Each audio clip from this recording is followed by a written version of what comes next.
नमस्कार बंधुओं, मित्रों, पर्युषण पर्व के अंतर्गत आज चर्चा का विषय है उत्तम तप धर्म। तप या तपस्या ये इस प्रकार के शब्द हैं कि इनका जो अर्थ है वो आप आसानी से समझ सकते हैं।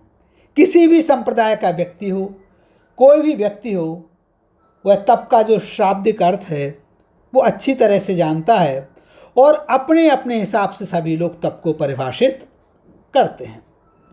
जैन दर्शन में तप को दो प्रकार से विभाजित किया गया है, एक अंतरंग तप और दूसरा बहिरंग तप, और इन दोनों को 6 भागों में विभाजित किया गया है। लेकिन मैं इन पर किसी प्रकार की चर्चा ना करके, क्योंकि यह एक गूढ़ विषय है, मैं एक सूत्र वाक्य पर आप लोगों का ध्यान आकृष्ट करना चाहूँगा। आप लोगों ने सुना होगा, इच्छा निरोधः तपा। इच्छाओं का निरोध ही, इच्छाओं पर नियंत्रण करना ही तप है।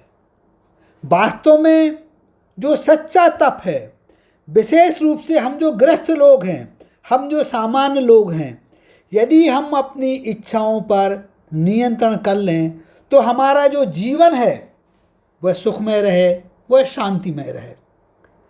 इच्छाओं पर नियंत्रण करने का यह मतलब नहीं है कि हम अपने काम धंधे को छोड़ दें, हम प्रगति के पथ पर आगे ना बढ़ें। इसका यह अर्थ कतई नहीं है।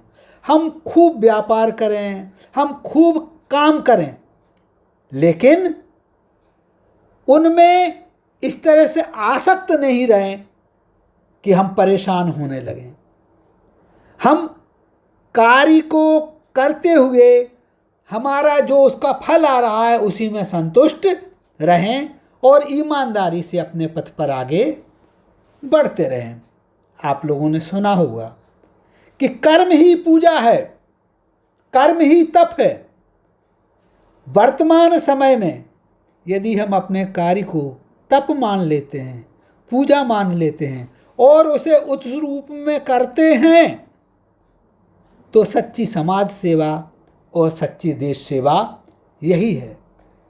जो फल हमारे लिए मंदिर में पूजा करने से मिलेगा, मुझे नहीं लगता कि उससे कम फल हमें इसमें मिलेगा, क्योंकि यदि हम अपने कर्म को अहिंसात्मक तरीके से ईमानदारी से कर रहे हैं, जिसमें कि दूसरों की भलाई का ध्यान रख रहे हैं, तो हमारे लिए उसका अच्छा परिणाम क्यों प्राप्त नहीं होगा?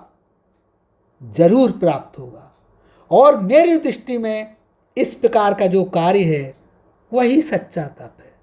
तो मित्रों, यदि हम गृहस्थ की दृष्टि से विचार करते हैं और अपने जीवन में सदाचार अपनाना चाहते हैं, तप करना चाहते हैं, तो किसी हिमालय पर जाने की ज़रूरत नहीं है, किसी प्रकार के साधु महात्मा बनने की ज़रूरत नहीं है। वो तो एक उत्कृष्ट रूप है।